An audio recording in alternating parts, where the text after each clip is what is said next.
Good afternoon and good morning to everyone. My name is Alessia Rogai and I'm the Knowledge Management and Learning Coordinator of the project Bridging the Gap 2. Bridging the Gap is a project funded by the European Union and it's coordinated by FIAP, the International Ibero-American Foundation for Public Administration and Policies, in partnership with three European agencies for development cooperation, the Spanish, the Italian and the Austrian agency, and two international NGOs, the European Disability Forum and the International Disability and Development Consortium.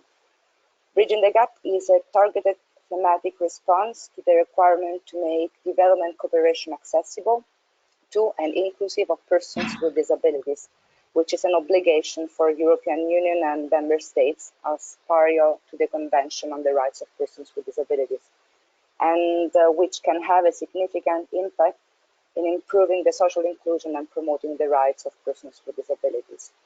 Bridging the Gap supports the mainstreaming of disability in international cooperation and the efforts of 5 partner countries in planning and implementing inclusive public policies and surveys. These 5 countries are Burkina Faso, Ecuador, Ethiopia, Paraguay, and Sudan.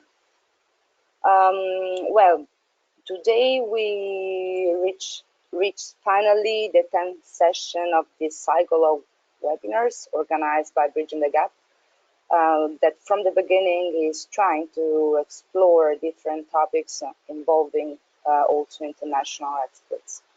The webinars, as you know now well, are conducted in English, French, and Spanish in separate sessions.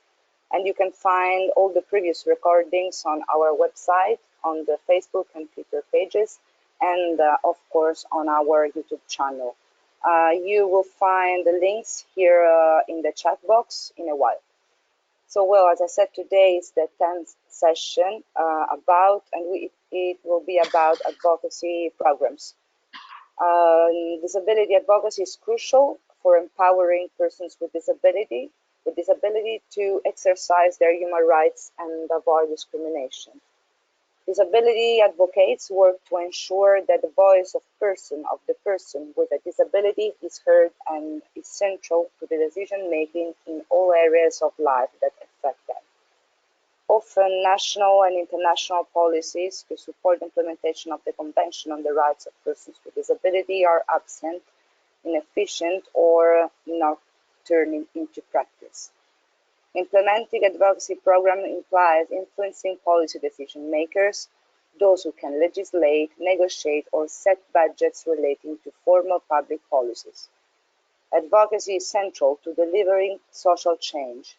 This can be achieved through work in coalition with and strengthening the capacity of organizations and movements representing persons with disabilities. Advocacy is central to making power holders more effective, accountable, and responsive to persons with disabilities. If public authorities and other power holders are held accountable, persons with disability will have access to better quality services and other public goods. The session today will introduce you to the concept like how disability advocacy fits into a human rights framework, or different types of advocacy, legal frameworks and instruments, but also what knowledge and effective disability advocates uses, and also how to apply advocacy into practice. Some practical advices from our speaker. That today, to help us to explore this topic, we have with us Imed Ourtani, defender of the rights of persons with disabilities in Tunisia. Since the Tunisian revolution in 2011, he has planned, implemented, and evaluated several advocacy actions, most of which has been successful. These actions focus on legislative changes, such as the amendment on the electoral law and the Tunisian constitution. In addition, he has endured the guarantee political commitments at the national level, such as the signing of the Tunisian Charter of Rights of Persons with Disabilities, which was signed by the political parties represented by 187 deputies to the Assembly of the Parliament Representatives. In 2016, He got a master in laws and international comparative disability law and policy from the National University of Ireland. Then he was the first Bridge Training Fellow in the International Disability Alliance for Persons with Disabilities and Humanity and Inclusion. During his fellowship, Mr. Ourtani provided training, support, and coaching to several groups, including persons with disabilities, in their advocacy work in different parts of the world, such as Africa, Middle East, and Caribbean, and Europe. Imed also hosted and lectured already a Bridge Up session, and the sixth session, Legislative for Disability Rights, but not the English session, but the French session. But anyway, if you speak French, I invite you to go to watch also the previous session of Mr. Ourtani. As you know, for those who lost it, I invite you to watch the session recordings on our YouTube channel, where you find also all the other sessions. I stop here. Thank you very much to Imed and to the audience. It's really a pleasure having you today again. I give you the floor in a while, but before starting, I would like to inform you that the webinar is live captioned, and you can follow the transcription by clicking the link in the chat box that you already found there. So, I give you the floor to you, Imed, and thank you very much again. Thank you very much, Alicia. Thank you to all. Welcome, and I'm very happy to be here with you to share my experience, but also to discuss with you some key concepts about advocacy and how does it work for us as persons with disabilities.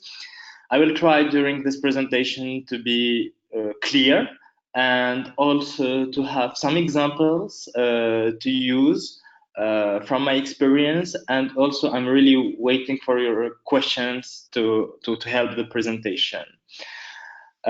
So next, the first thing is to understand or define what is an advocacy. So I will not try to read what is in the presentation, but summarize the key ideas in each presentation. So advocacy is an action or a couple of actions that target a positive change in a policy or a program or an attitude. It is also a collective work that to bring other people that believe in the same cause than us. It's also speaking up and draw attention to a problem that needs a solution or need to be changed by decision making.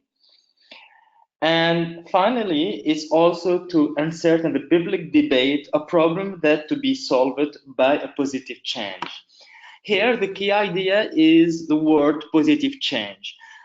Advocacy is really about a positive change. Not all the change requested, a political change, are positive. So we cannot call everything as an advocacy. For example, a company that lobby for to have an economic gain, we cannot call it advocacy. It's lobbying.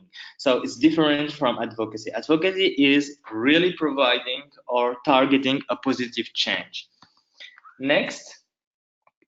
What are the key steps for a successful advocacy? As one of my key messages is, we don't have a magic recipe to success in advocacy, but there is some key steps that we need to follow to have more information and to have more possibility of success. The first step is analyze the situation. Where we are. So what is the problem that we are trying to solve? What is this problem exactly? What caused this problem? What are the different stakeholders that interact or have influence with this problem? What is our environment? Political environment, economic environment. Are we fine? Are we in political instability? All of this kind of idea we need to have as information. We need to analyze. Then we have also to think or to analyze the change options. okay, this is the problem, but do we have only one solution or many solutions to solve this problem? We need to find which one will fit our goal or what we expect. Define an advocacy goal and the strategy. So after we're thinking about what we need to change, we need to find also how we can make our advocacy and what is the strategy we will adopt to make this change. Then identify allies and opponent. In every change, you will find some people that will like your idea, but others will dislike your idea. They will not be agreeing with you or disagree with you because this change you're requesting will no fit in their interest. Identify key messages. Okay, before is also choose an advocacy tactic to use. What is your tactic? So do we go for example, for demonstration in the street, or do we go like making studies? Do we, invite scholars to write about your subject? All of this is also need to be defined by you, by your context. Identify key messages. You know the problem, you know the solution, but how you can find the words, the correct words that will be explaining the problem and explaining also the solution. If you speak, for example, very technical words, maybe you will lose the public opinion, because public opinion, for example, needs to have more, affective, more emotional words. So all of this kind of thing, you need to think about it and to define it.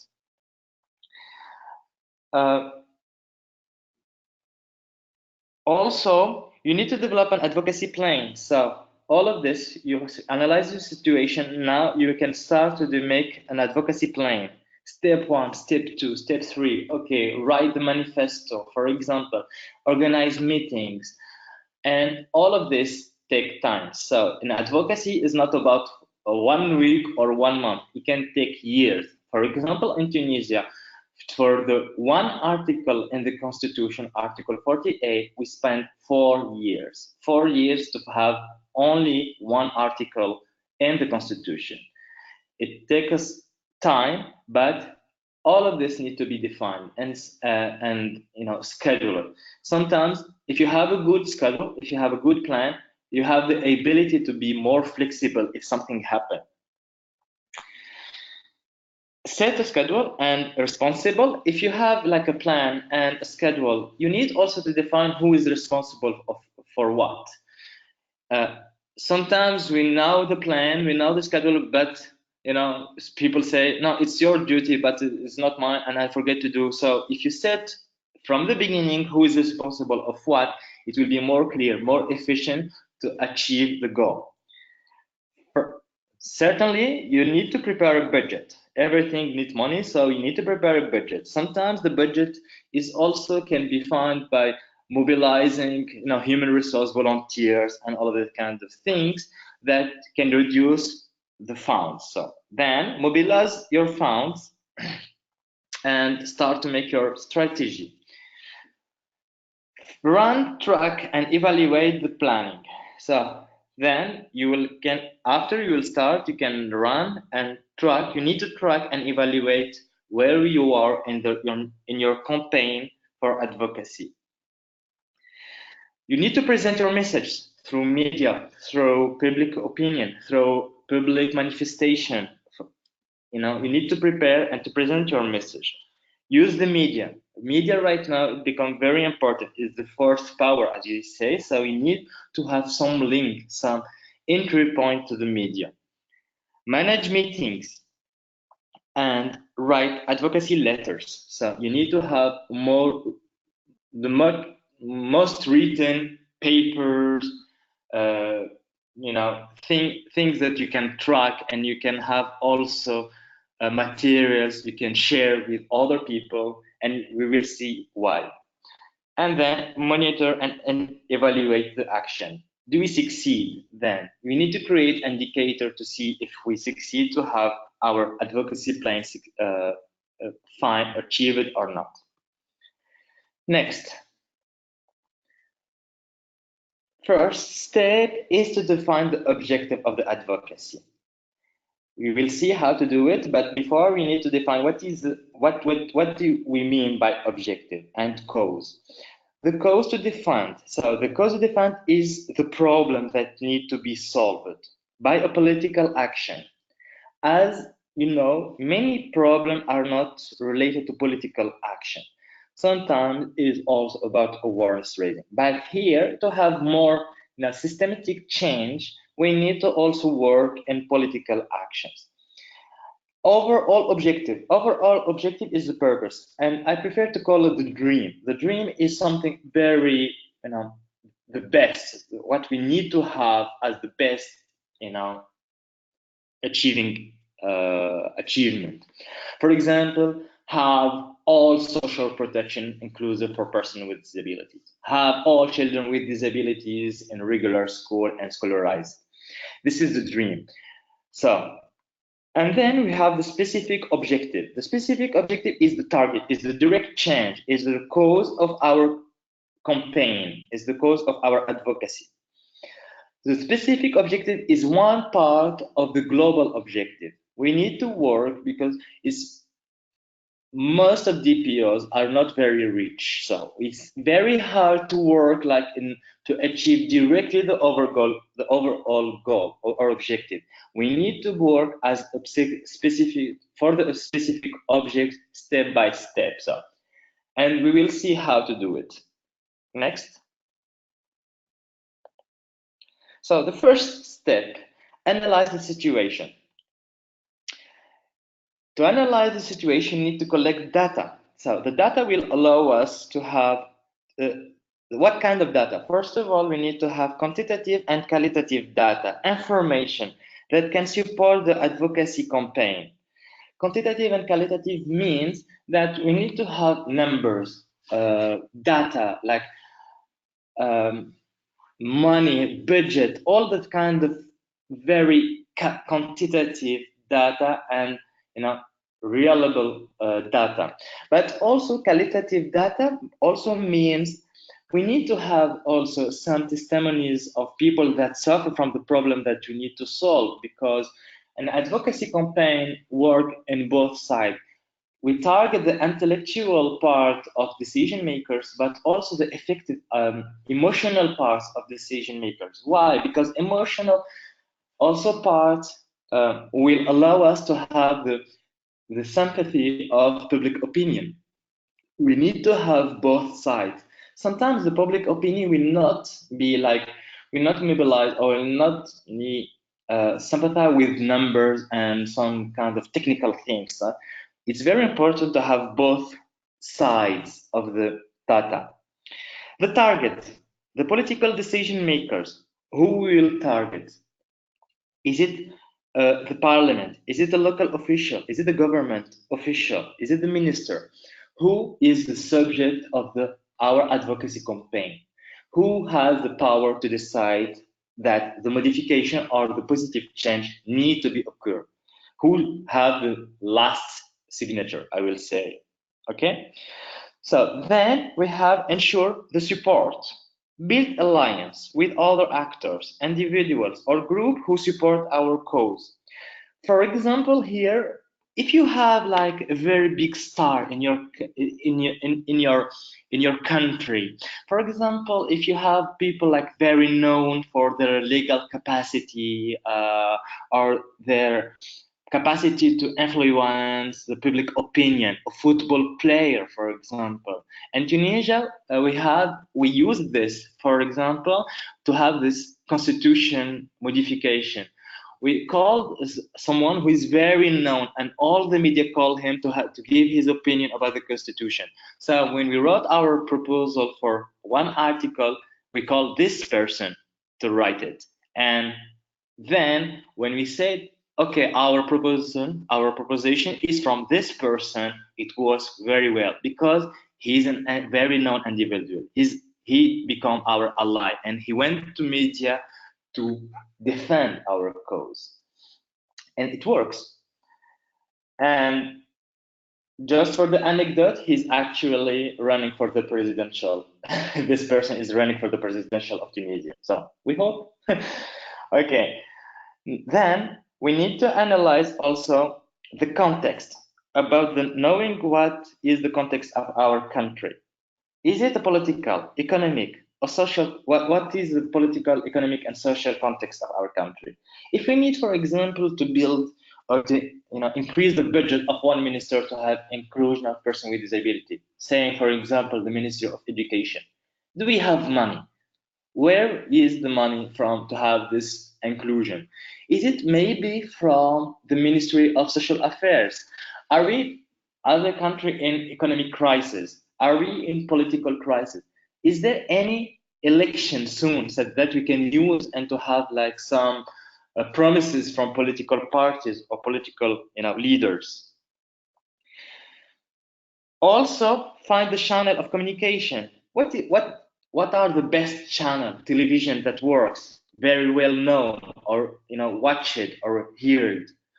Is social media is very um, efficient in our country. For example, if you take as always example of Tunisia, we are not very good in Twitter, but we are very good in Instagram and Facebook. So we decided for our advocacy campaign to not use Twitter, but we focus more on Facebook and Instagram. So it become more efficient. Execution plan, implement a series of planned activities. So when we analyze our situation, what are the actions that can work? Is there, for example, an action, is it illegal? So we can, for example, if a demonstration in the street is illegal because of the situation, so we need to find all of the situation to find out what are the action we need to plan. And then monitor and evaluate our action. Monitoring consists of gathering data to measure progress and achieving mobilization. So are we mobilizing enough people, enough organization, enough public opinion? And evaluation is about to see, are we achieving really achieving our cause or achieving the positive change we want? Next, what is next? Okay, so how we can find a very good cause? Okay, it depends on different things. First of all, our vision and message.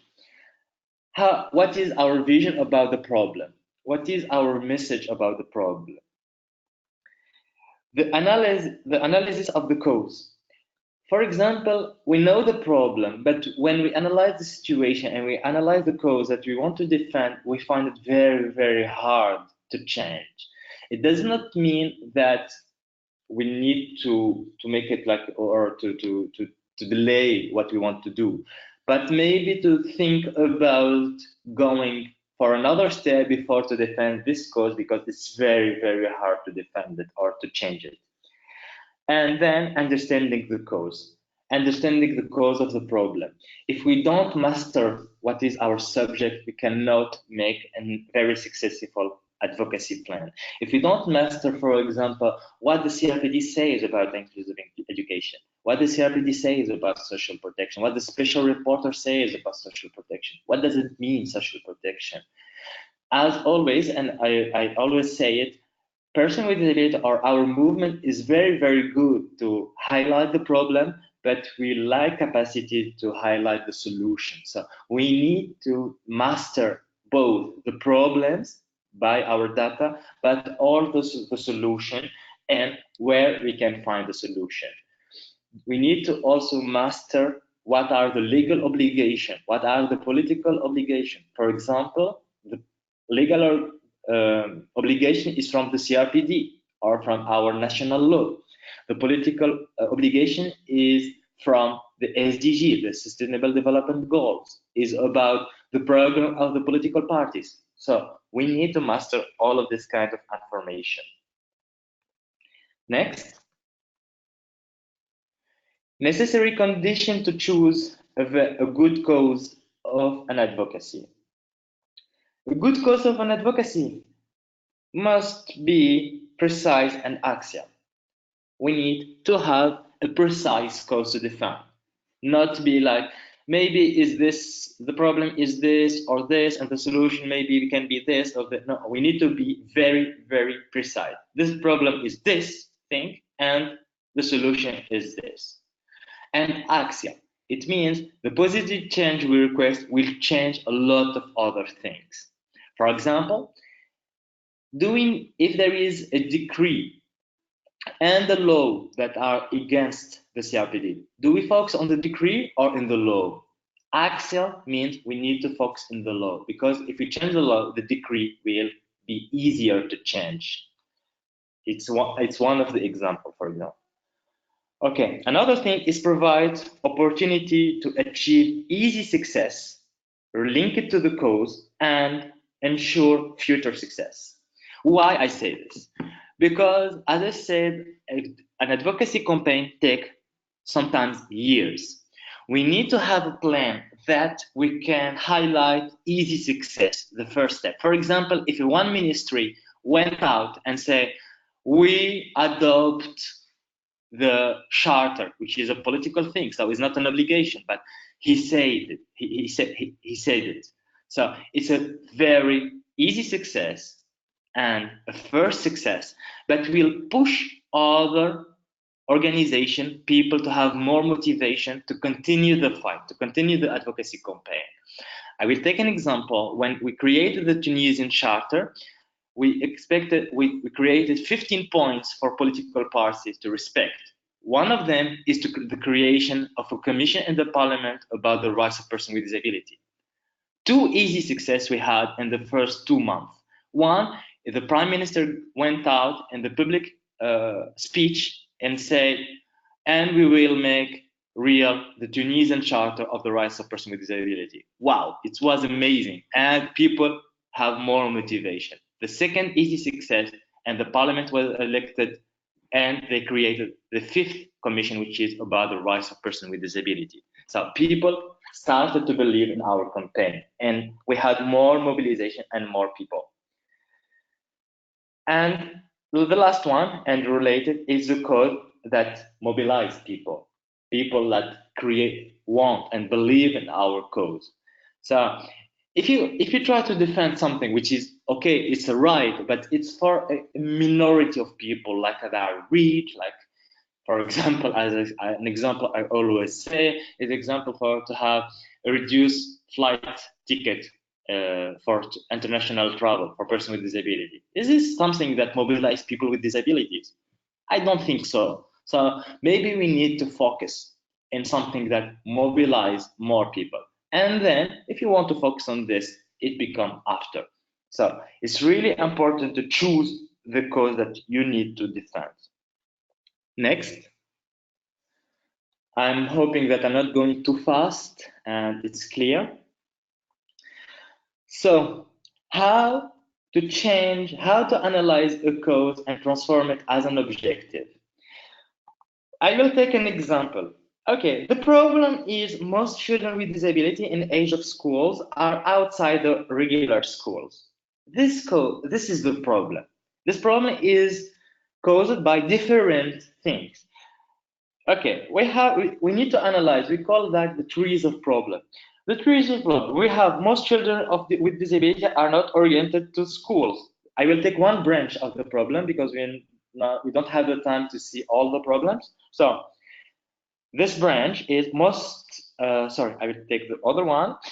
Most ordinary schools are not accommodated for children with disabilities.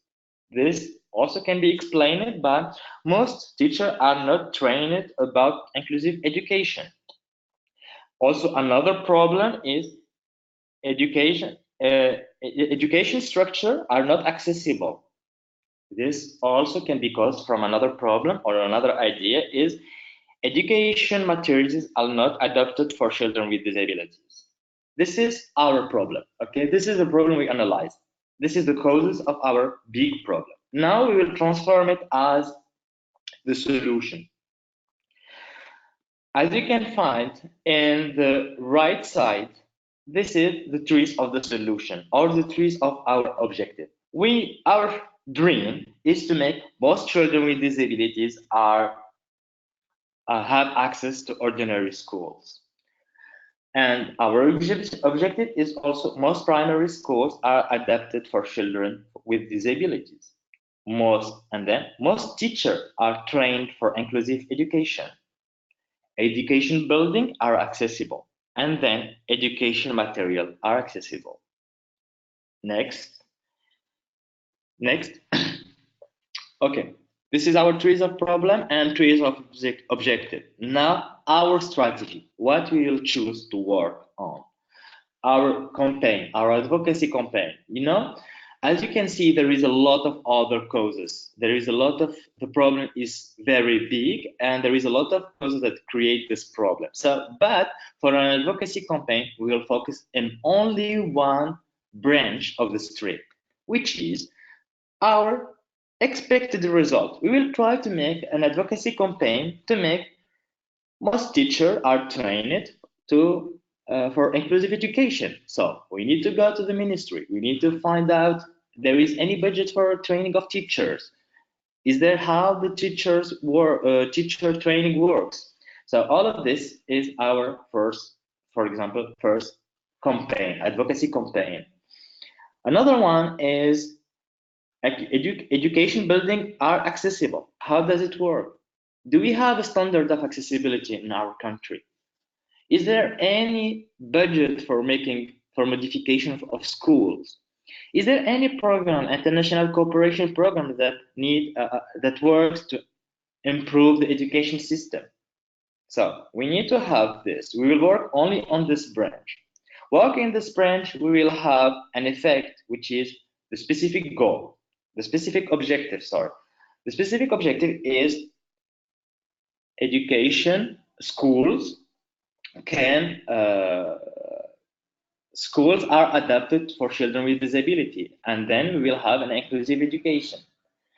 And then we will influence, or we will help to achieve the global objective, and as I call it, the dream, which is most children with disabilities are in regular school.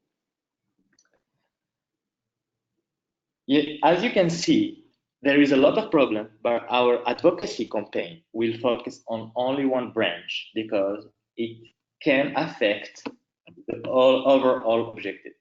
If you solve this branch, we can start another one. We can start for another objective, and then we will go, and it takes many times. So no one say it easy, but this is how it works to be more efficient. Next. Now we will go to collective data. So collection of data and analysis. Use of adequate quantitative and qualitative data to support each step of our advocacy. Is not only focusing on the first step or to analyze only the problem. We need to have data for each phase or each step of our advocacy campaign. Saying, for example, our first step is to go to the media. Okay, we need to have data. Who is responsible of this media? Who is the person that decides the program of this media? Then the second step is to go to the minister. Okay, how does it work? Who is the minister? What is his opinion about our subject? All of these kind of things, we need to have data about each step. Collecting data is a very important step. It allows us to master the subject. As I said, we need to be expert in the problem, but also expert in the solution. To elaborate the arguments, we need to have argument why we need this change. To determine the targeted part, who decides, who has the last word to say, okay, the change needs to be occurred. And then to convince. Sometimes argument is not always enough. We need to convince by having also people that speak up.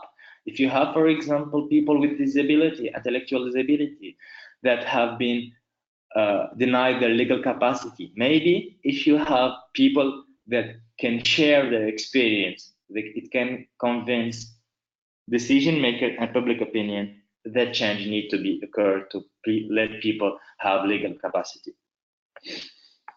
Next, collect data. Okay, this is some few questions that can help you to understand what are the data that we need to have. What are the causes of the problem? Okay, we need to analyze and to find out what are the causes of our problem. What are the main stakeholders? What are the influential parties to solve the problem? The person who has the last word. What are the decision-making process? Does it work like a commission that need to make a proposition to the parliament and then send it to the ministry and then come back to the parliament and then to go back for the second chamber, for example? How does it work? The decision, the solution, or the change we need to have, how does it work to have it? And because it's very important to target each step of this decision process.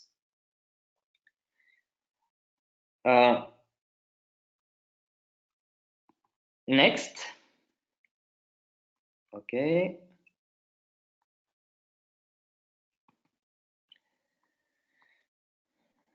Why we need this data also is to confront the opinion and the argument to the contrary, of the contrary. What does it mean?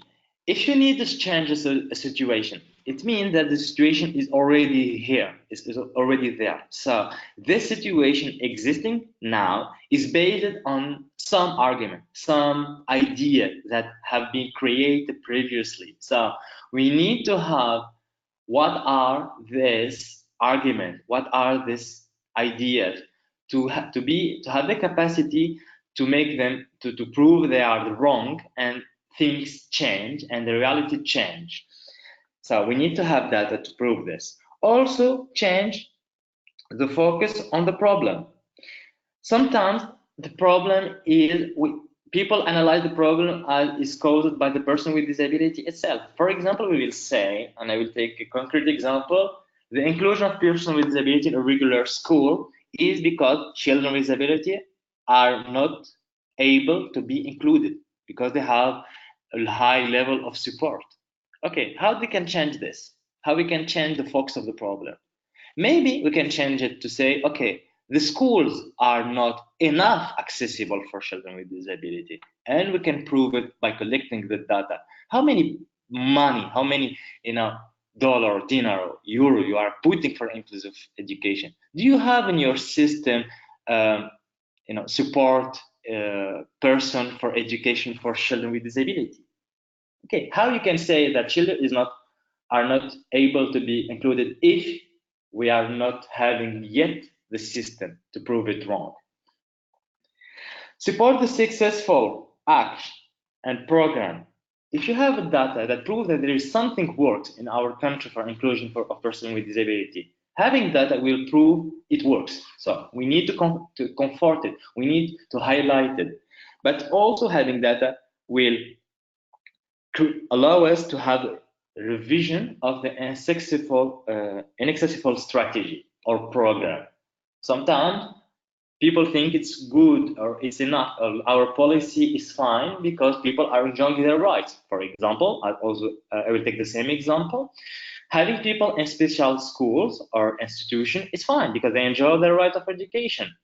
Okay, but if you see, for example, the general comment of the Committee on the Rights of Persons with Disability, we will say, no, it's not right. It's not enjoying their right of education because they are excluded from inclusive education. All of this can be done by collecting the right data. Next, the target. This is usually the people that we need to influence, the people that have the last decision-making process power, or people that interact with the decision-making process. It's also knowing and determine the influence, the ministry, parliamentary, how they think about our subject. The main and direct target, for example, the minister has the power to change the law or to change the decree. We need to find the main and direct people to influence, or people have the power to change. But also we need to find who has to find the secondary target. People that have an influence of our cause, of our problem, but they are not the decision makers.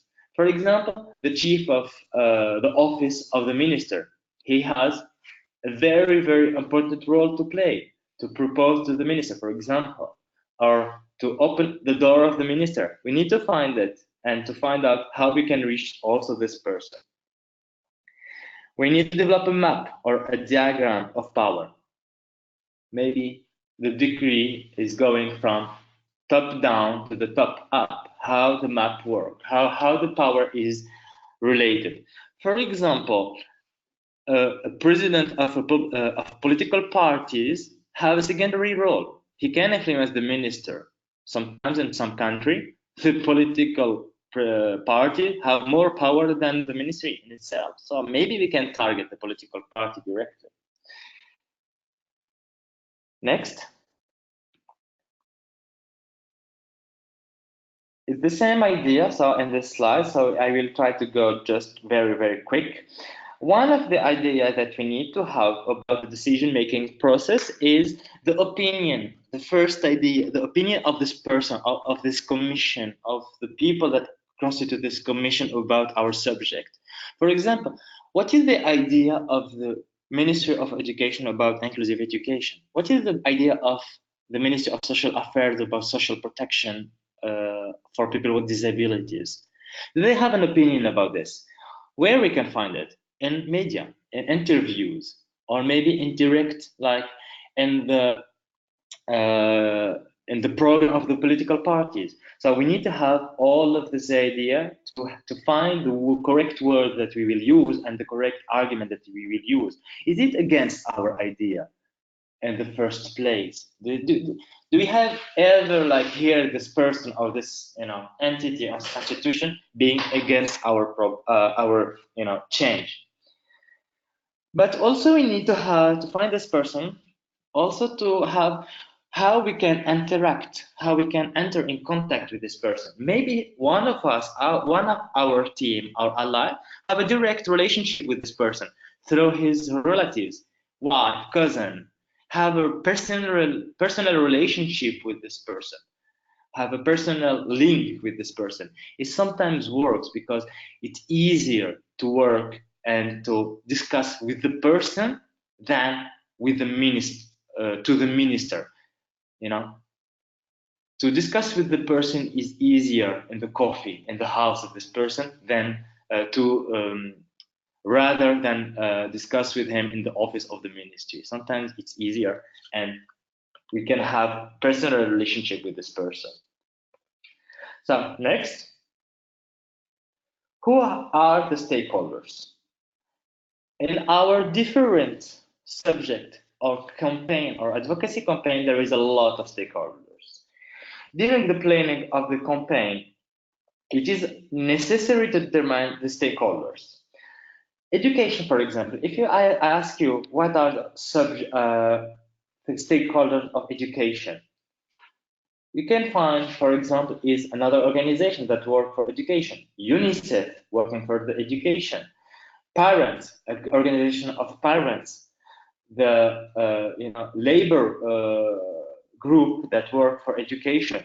All of this are stakeholders to the related to our problem and positive change.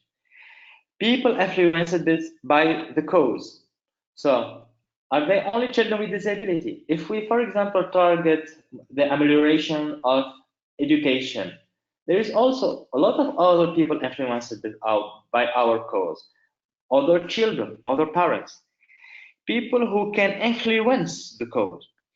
For example, UNICEF or international donors, they have a program about education in our country. They probably have power to influence of our cause. Also, the direct influential party, as always, the decision-making part. and also the direct influence part, which make it possible to reach the decision-making part. As I said, for example, if it's the ministry or the minister of education, you can also think about the people that work closely with this minister. For example, if you have a, a very powerful organization of parents, they can probably influence the minister. So we need also to find who are the stakeholders.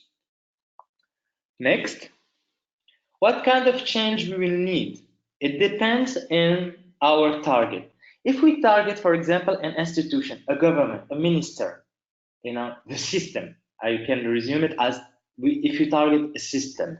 So the change we will require can be called a modification of a policy. We need to modify a policy, which is modification of a system. But if we need to change or modify a person, the position of a person, or it's an individual that we need to influence. So the change we will need is a change of attitude, of vision, of behavior. Sometimes the policy is here, the law is here, the budget is here, but it doesn't work. Why? Because a person is not really keen to work in our subject, or creating some problem, or creating some barriers for realization of this policy. So we need to work with this person to change his vision, his behavior, and his attitude about our subject. It's very key to understand what are we targeting. Sometimes, and most of the time, it's mixed between both. It's a mix between both, way. Next, important of analyzing the position of the stakeholders or different target actors. So it's very important to find if the stakeholders that we already find, are they ally or opponent of the modification or the positive change we want? Are they keen to help us or to focus for another problem? We need to focus on them to maximize the impact. We need also to find the specific influence strategy adapted to each actor. I will see that after what are the different strategies we can work on. Focus our resource and means to maximize the efficiency is not very we need to have, because we have limited resource, money, and limited human resource. We need to make them very efficient. So we need to be very clear in our target and our activities. In what kind of activity we will put some budget, which actors or which people will go to this one, and to have a very clear idea about our resources. Next, how we can analyze the different stakeholders. First of all, conduct a brainstorming about all the stakeholders that we think they interact or have link about our cause, about our problem. We need to have the longest and most exhaustive list. Then be creative. Maybe sometimes people that you don't think that have direct impact in our cause, but in a way or another, they have an impact. They have a link about our cause. If I give an example, for example, if you work in social protection, or for example like support devices, or sometimes we forget that there is some private company that build these devices. Maybe we can also go with them and think about them. Did they really want to have a social protection, program that will influence their business? So we need to be creative. Organize them in a group according to their position and common interests. We need to create a table. Are they opponent? Are they ally? Are they, neutral? Do they have interest about our code? If we want to change, they will or positively impact them. We need to have this table to find out how we can make a strategy. Next, why it is important. Some are neutral or potential allies. Some are neutral or adversary or opponent. Some are hesitant, but all of them have an influence of our cause. All of them can impact our advocacy campaign. For example, imagine that we have spent many years working in to have social protection that they can charge a reduced price for support devices. And then we have the lobby of the private company come and speak with the parliament, and it will destroy all your work. So you need to have the clear map and to work with them to have, to find a different way of working. So all of these different stakeholders have, in one way or another, an impact or an influence power. Step 2 in our analyze. Now next, okay, yeah, perfect. Okay, so now the nature of the stakeholders, their views of the causes. Are they unconditional support? It means they will support you, or they will not support you, or they will support you but not so much, or they will be very opponent to our cause and will create trouble with you. Is the core important for them? Is it very important or not very important? Or you need also to understand their power of influence. Is it large? Do they have large power of influence, or limited power, or very limited power? If you have, for example, an opponent that is very limited power, so maybe it's not very, you don't need to spend money and time to reduce the power of this opponent, because from the beginning, he does not have a lot of power. Okay, step 3, organize the result. As I said, next, sorry. Okay, as I said, you need to make them in the table. So according to their position and according to their interest. And we need to create this table to make sure with whom you will work and with whom you need to have an impact to reduce their influence. Okay, next, the possibility to influence the allies. Build an alliance with an ally with power. So, influence neutral party and opponent to accept your opinion. You need also to have some strategy to influence neutral allies or stakeholders or opponent to make them accept your opinion. Sometimes the goal to an opponent to make them just neutral, not interfere with your work. Make allies aware of the importance of the cause that you are trying to defend. So some allies that they don't understand why it's important to work with you in your advocacy campaign. Reinforce the capacity of the least influential ally. Sometimes you have some people or some organizations or some allies that don't have a lot of capacity. So if you have the power, if you have money, budget, and capacity to build their capacity, it's very good to work on this. And then decrease the influence of the most influential opponent. How we can do it? So maybe create some ideas to reduce the influence of your opponent to make them less influential to the decision makers. Which strategy you can use? Next, sorry, yeah.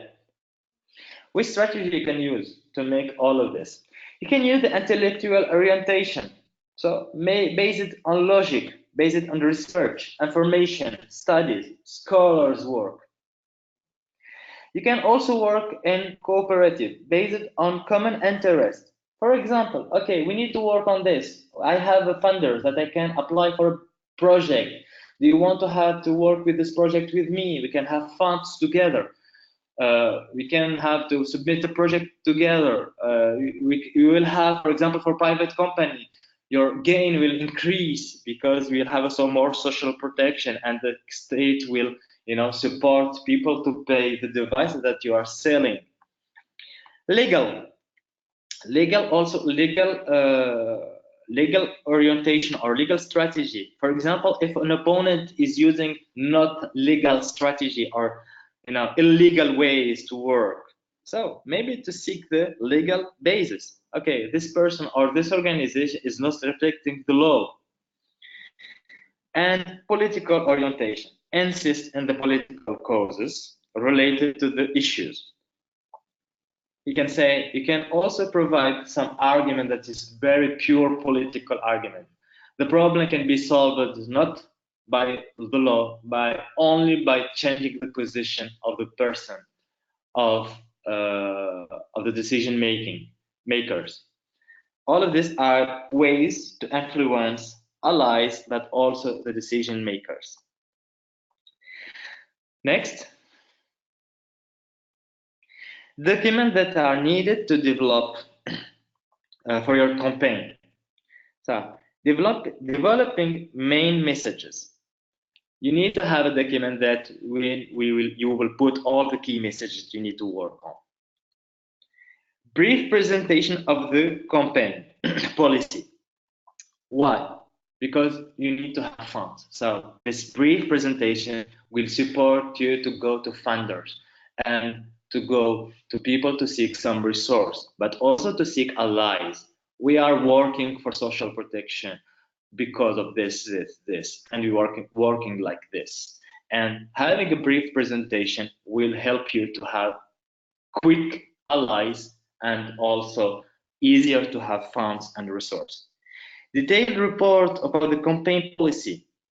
If the funder, the allies want more details, you have already prepared this. So we have a report that have a detailed, it's a detailed report about the campaign, and then research and studies on the cause. We are defending inclusive education because research and study shows this data, shows this impact. And then we have, like we call authority, like an authority argument. So we need to have all this document. Next. Now we will work on the message. The main component of the message. Targeted context, content and idea, the argument, use it to convince. What are the messages you will use? What are the key arguments that you will use to convince? The language and the term used.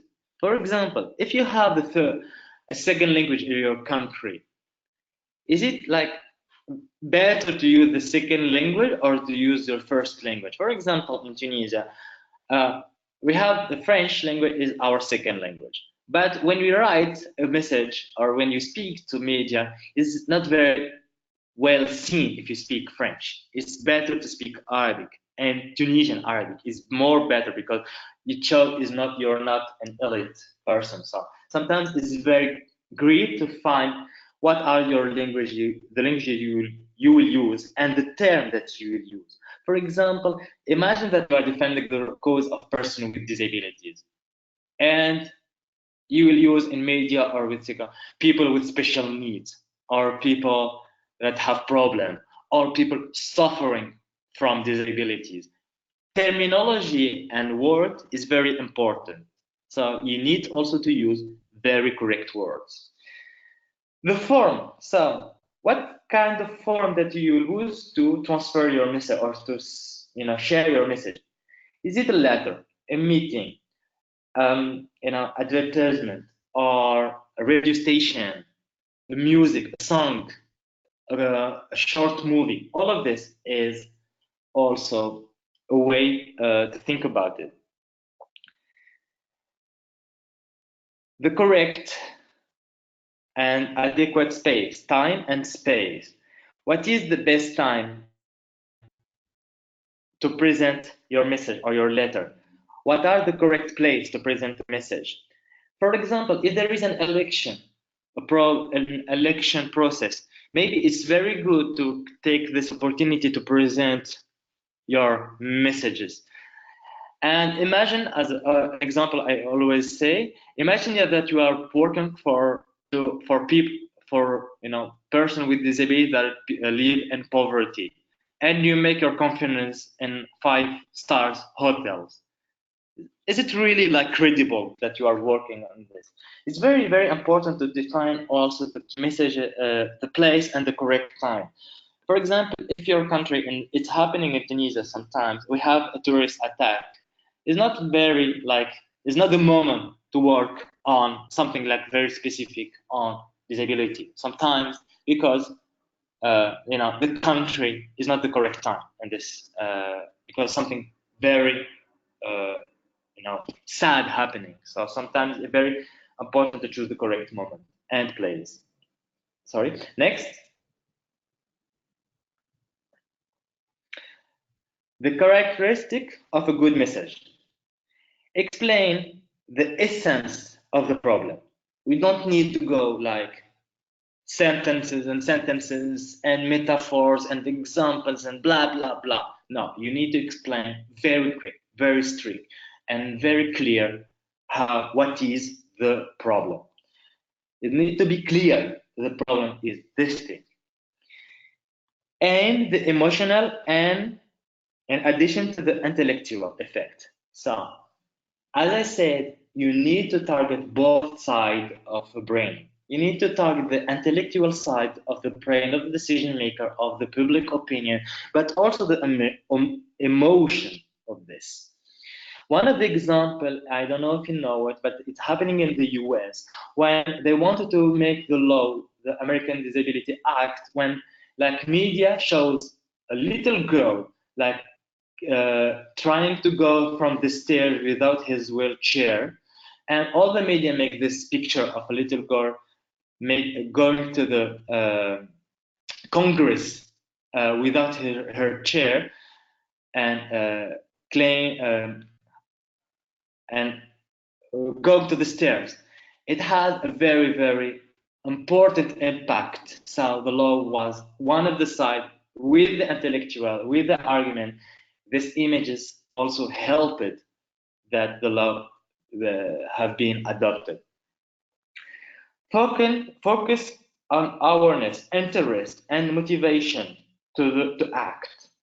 You don't need when you spend or when you sell your messages to focus only on problem. This is a problem, it's very sad, blah, blah, blah. So you need also to focus on some key messages that will push people to join your advocacy campaign, to have awareness about the problem, to find interest that if the change occurs, they will gain something. People with disability, people without disability. If a social protection program changes, it will change for all, not only for person with disability. Everybody will gain something. Next, the argument. How to organize it. Submit the problem. When you present your argument or when you organize it, first of all, you need to submit the problem. This is the problem. Present the preferred solution. What are we proposing and why we are proposing this? Bring the argument. Why we are proposing this. Present how to reach the goal, the how. What is expected from the target party? What do we need that he change his decree? For example, if the target party have the power to change, what are we requesting directly? It's not enough to make, to highlight the problem and the solution. We also need, when we present our letter, our message, to say, okay, we need from you to change this article from this law. We need from you to increase the budget line of this part of your budget. We need from you to increase or to to have more employers in this structure or in this public institution. There to be clear in what we are requesting. Next, the argument. How to elaborate it. Analyze of the problem based on the summaries of the previous steps. All that we have been seeing from the beginning of this presentation will support us to analyze the problem. Integrate the ideology, the political and psychological determinant of the target parties. If the target parties have, for example, a liberal ideology, okay, maybe you can customize or make a makeup of our argument to have economic part of this, a gain of economy. If our target or decision makers have like a more social approach, a more how to say it, more social approach about this, not liberal. Like maybe we can also make a makeup of our argument to say, okay, it's the same change, it's the same problem, it's the same solution we propose, but we change the way to present it to make it more taking into account the political ideology, the psychological ideology of the target group.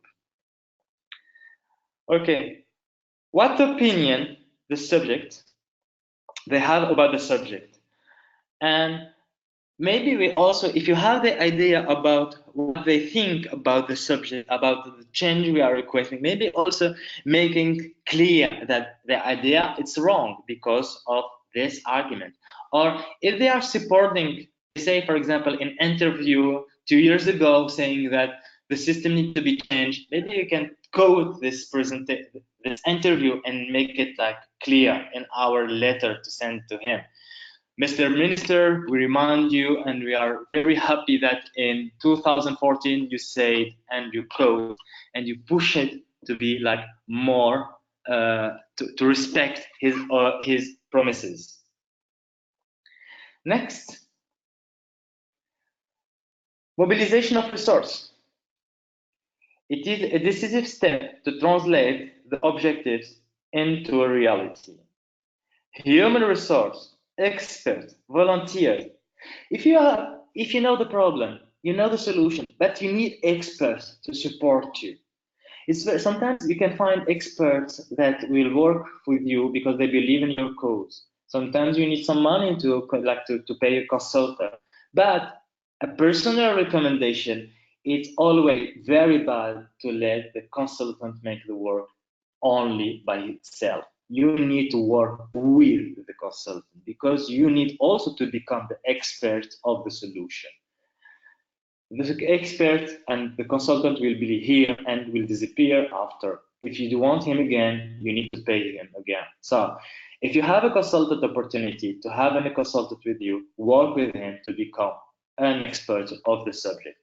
Volunteers, maybe some people they are not very technical, but you need these people to go to go to the people to share papers, to print papers, to have call phones, all of this kind of thing.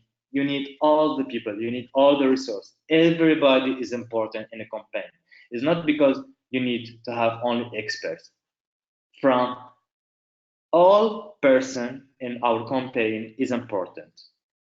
Financial and material means. So where and from who you can have your equipment, your finance, your supply, all your money.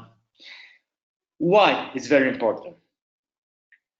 If you find all of the things and you analyze them, you can avoid the risk to have some influence about your independence. Sometimes, some political party will come to you and say, okay, we will support your campaign and we will give you money and we will give you offices. But if you go of this, you will support our political party. It's very dangerous. Sometimes it works like this in some countries. It's very important to have this analysis. Next, how you can find, yes, this one. Thank you. So how you can like customize your messages? If you speak with experts, scholars, people like make studies, sometimes it's very good to have rational arguments. So to have a rational argument, you need to have studies. You need to have research papers. If you speak about with political people, with political parties, you need to have like a midway between rational and emotion argument. So you need to have like publication, Facebook publication, Twitter publication, like Instagram publication, media publication, all of this kind of thing. It works with political party. If you want to speak with the most public opinion, to have the most sympathy about your movement or campaign, you need to create slogan. You need to have a simple message and slogans. Everybody remember nothing about us without us, because it's a very simple, clear, and key slogan. Even we don't know how the CRPD ad hoc committee make its work and all of this kind of thing, but we remember the slogan. This is the impact for public opinion. Next, build alliance. It's one of the most decisive steps. This is some question that can help you. Why do we need alliance?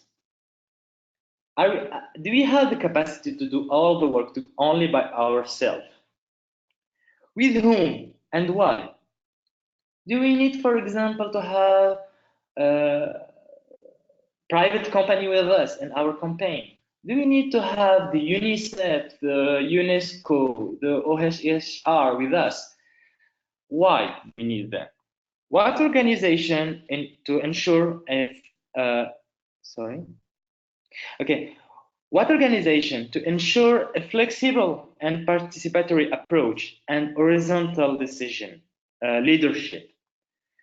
We need to have someone that an organization like will play an horizontal leadership, because no organization will accept to be less important than another. So when you create an alliance, we need to have a participatory approach. We need to have an horizontal leadership.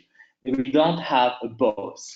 There is no boss in our movement, in our alliance. All of us we are the bosses, because the cause or the change we want will impact all of us. One recommendation, it's very important, is to establish a charter between the different parts of the alliance. The charter will put the common value, the objective, the principle of work, and the method of the decision. Having this charter will avoid all different problems. And the last thing, is execution. Strategic plan, the execution of the strategic plan of the advocacy campaign. So execute the action plan, execute all planned activities to achieve the expected results. What action, who does it, how, when, with, what means, and what are the indicators. As you can see, here is only the questions. Because as I said from the beginning, there is no miracle receipt, or there is no magic receipt, or a receipt that works for all contexts. You need to work to answer this question depending in your analysis and your data, your context, your resource, your power, your knowledge. You need to have all of this question answered to achieve your results. You need to create your own plan, but it's very important to follow some key steps as shown during the presentation. And I hope you enjoyed the presentation. I hope it was clear, since English is my third language. So I'm really waiting for your questions, and thank you very much for your attention.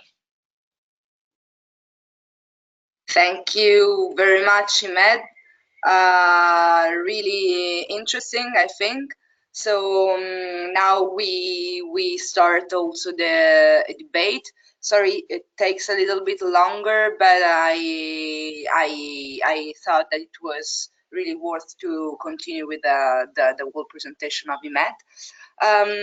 So after starting the debate, I would like to invite the audience to take the floor and not just making questions. Of course, you can make questions, but also sharing maybe some experiences that you have at local level or some practices that you implemented at local level. And firstly, I would like to start, Imed, with just one question. I would like to make a question because hearing you talking about this advocacy, how to make an advocacy campaign, advocacy program, I was thinking about, of course, bridging the gap. And you know that one of our objectives is empowering the organizations of persons with disabilities at local level, also from the point of view of the advocacy, making advocacy programs. And I'm thinking about, especially, the situation in countries, it's really different from every country. So I'm thinking about countries that already have, for example, focal points dedicated on disabilities, or arrive, for example, like we work in Paraguay, and in Paraguay there is a ministry focused on disability. So in these cases, I think that it's different when you have a focal point to make an advocacy program, because maybe you can be supported by this focal point, or in the case of Paraguay, you have a ministry that can support you in having this, creating an advocacy campaign. So in the cases that, for example, in countries we don't have a focal point or public entities focused on disability that can support our advocacy program, how is the best way to act? Thank you for your answer. Thank you, Alicia. Thank you for your question. It's very important, interesting question, because, as you said, it depends on the context. Some is very easier when you have a focal point, when you have an entity. For as example, in our campaign for the Tunisian Charter, the two first point is to create this focal point, one from the executive bodies and the other one from the parliament, because it makes it easier. But if you don't have this focal point, how does it work? You need to find a champion, what we call a champion. A champion is someone have a certain power but believe in your causes. If you create a champion, if you have, like, for example, one minister or one political person or one person that believe in your causes, and you make him champion, you speak for yourself, but this champion will support you to create some impact.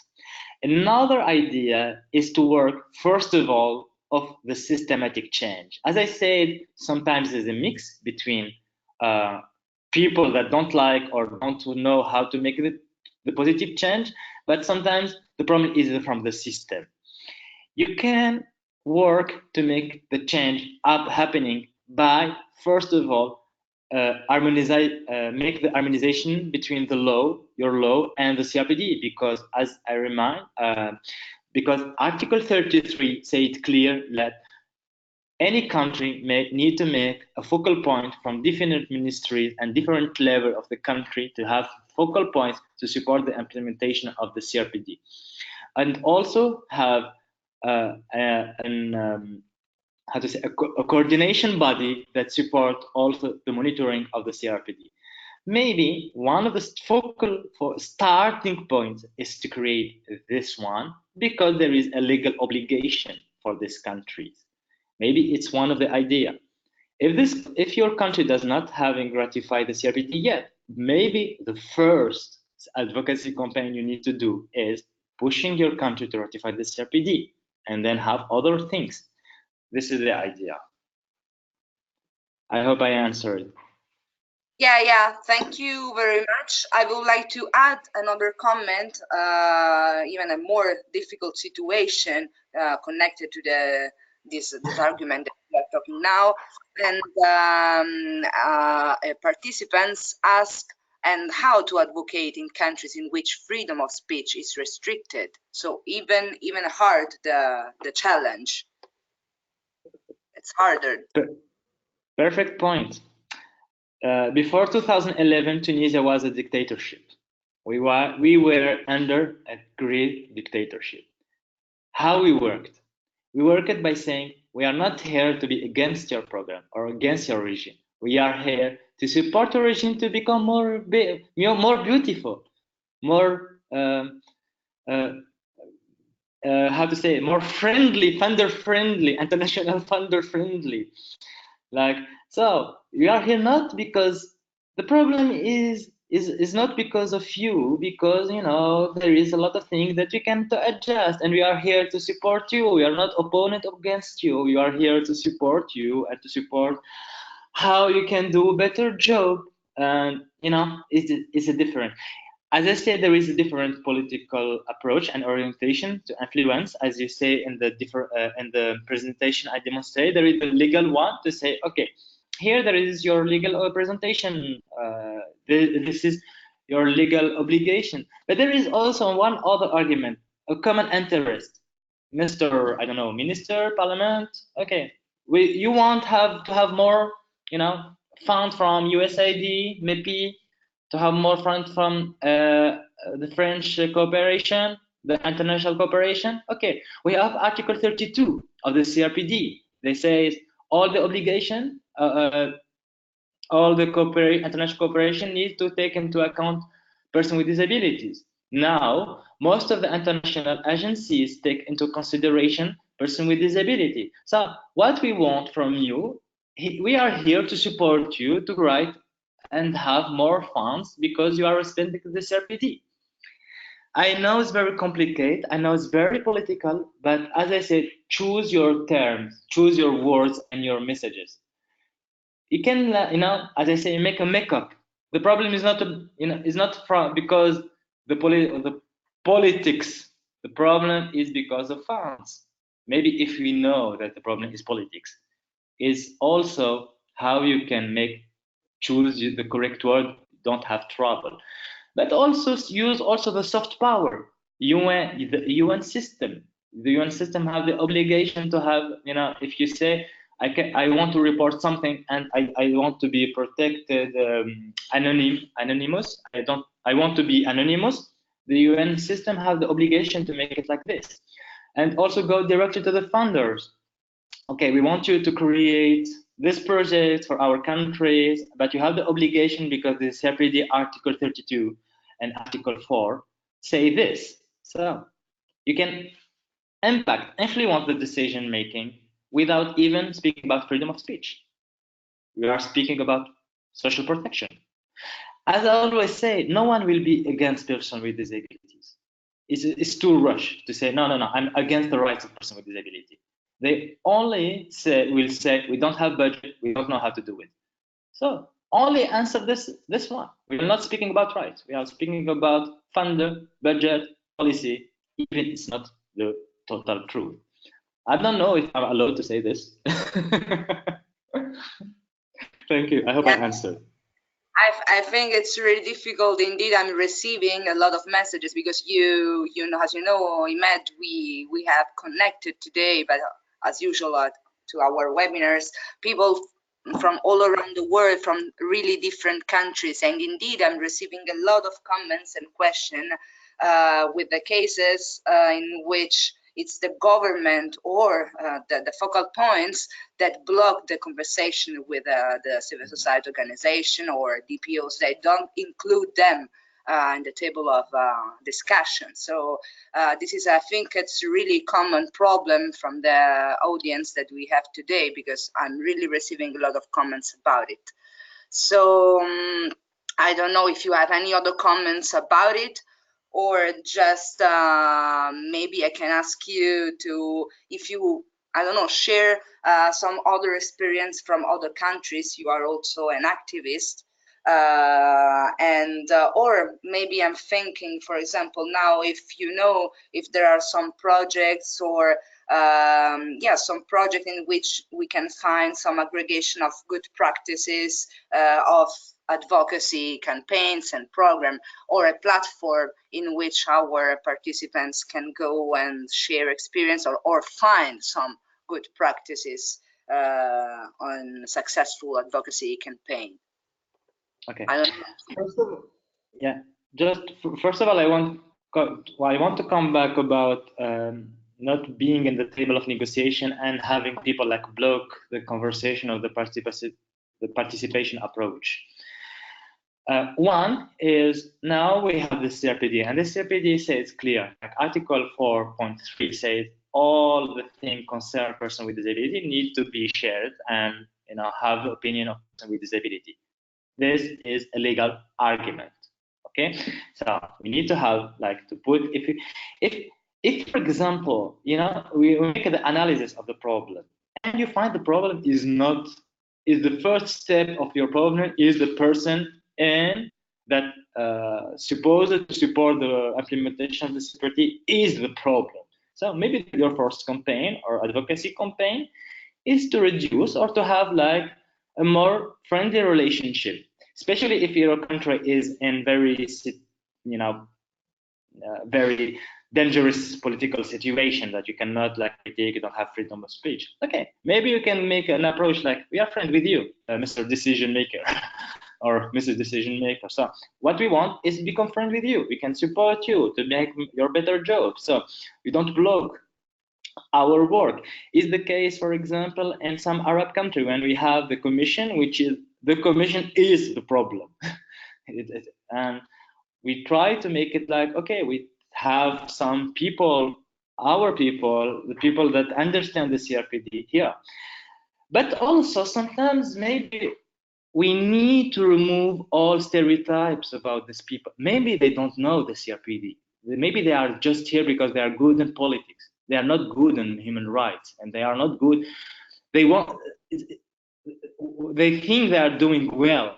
Maybe start by a program by building their capacity, and the change will occur without even like working to modify them. Okay, we are here to make you a training program for you and for your team, and this is a more soft approach, not to be a confront approach, but we are here to support you to understand more the CRPD. We have international experts that they can come. And it was exactly what we did. And when during the Tunisian election, the first step, political instability sometimes is very good, but the problem is everything going so fast. So what we did is we bring people from international level because our countries, especially in developing country, we love international experts, and we go and told them, so we have international experts, all of them will come. So we say, okay, we have international experts, they will come and explain to you how to make election for people with disability, inclusive for people with disability. So all the institutions come, all the political parties came, and everything went well. And this is the kind of thing that you can use. Another program also is sometimes easier to work in economic and social program than political program in our country when there is a political problem. So there is a lot of program that funded by the European Union, for example, for the USAID, that target the amelioration or the improvement of the situation of population. Here, maybe it's your gateway, like you can enter to make an advocacy with your government by making a participatory approach with directly the funders, because funders have an obligation also to support the participatory, because the democracy is like this. I hope I answered some of the questions. I know it's very complicated. As I say, there is no miracle recipe. This is my key messages. Really, it depends on the context. It depends on people here.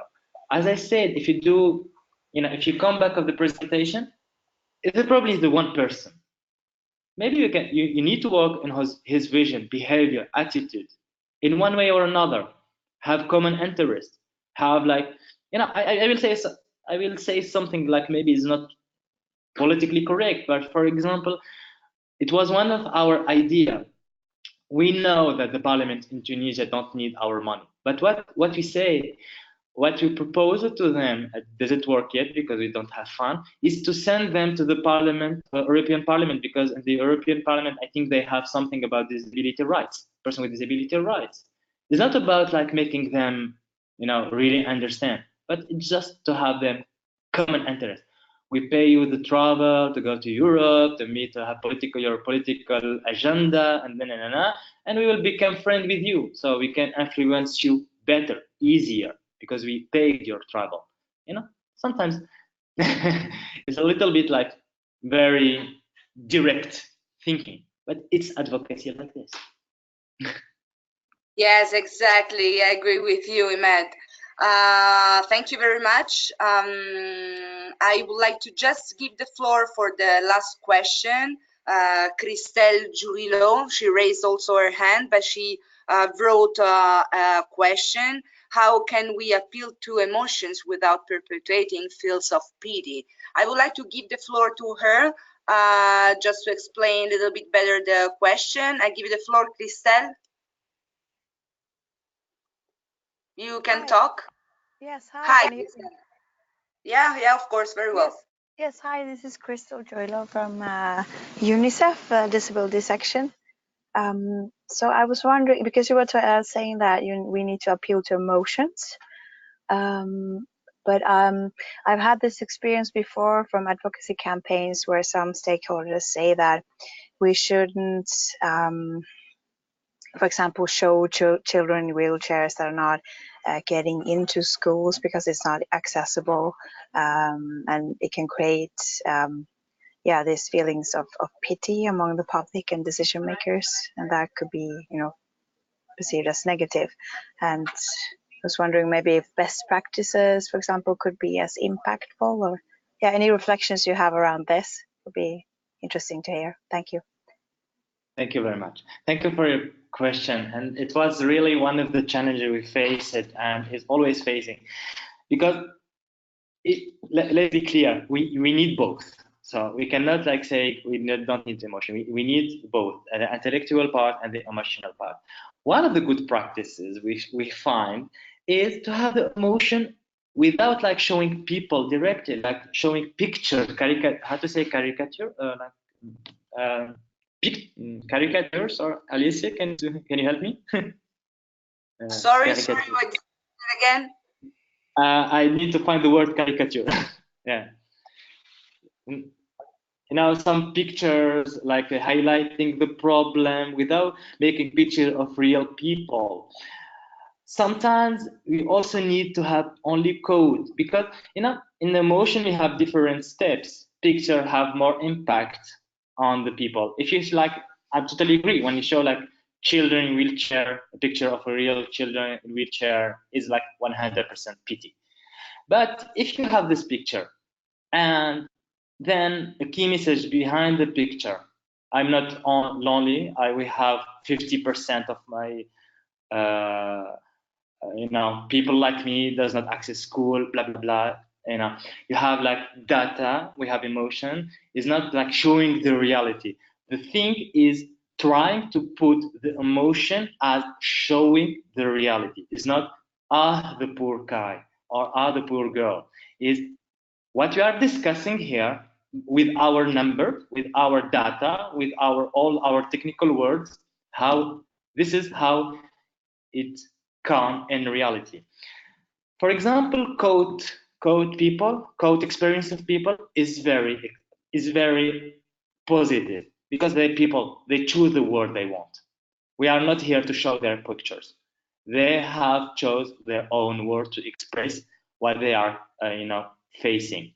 Having video with people that know how to explain the problem they are facing is not it's create emotion without 100% pity. There is a little part always of pity, but the key message is to reach the goal. Is a balance between both. I hope I answered. I know it's very challenging to have this kind of balance, but it's always not good to say like showing a picture, only a picture of a child in front of school and saying poor, and with the legend saying this child cannot access the school. Yeah, but what is the key message here? You know. Thank you very much, Imed. Really clear. I think your whole presentation was really clear. I also received several comments to just congrats with you about this session. And so, well, we arrive at the end. So we'd like to thank you, Imed, again a lot for your participation and for all the session that you hosted with us, and for having dedicated your time today. I also would like to thank you a lot. Thank you a lot. Our audience, always really attentive. And I would like to inform you that we arrive, as you know, we last just the last two sessions. That will be women with disability, and the last one will be about social protection and livelihood. So these two, we will provide these last two sessions before the Christmas break. So it means end of October, women and disability, and the end of November, social protection and livelihoods. We will come back to you soon, absolutely soon, with further information about these two sessions, dates and timing. So for the moment, thank you very much again. Don't stop to follow us through our communication channels that you find now in the chat box. Someone asked me about the previous sessions. You can find the previous sessions on our YouTube channels that you find the link always in the chat box here under. So, well, thanks again. See you next time. Have a nice afternoon and a nice day. So thank you, Imed, again. And next time, see you next time. Bye. Thank you very much, and goodbye to everybody.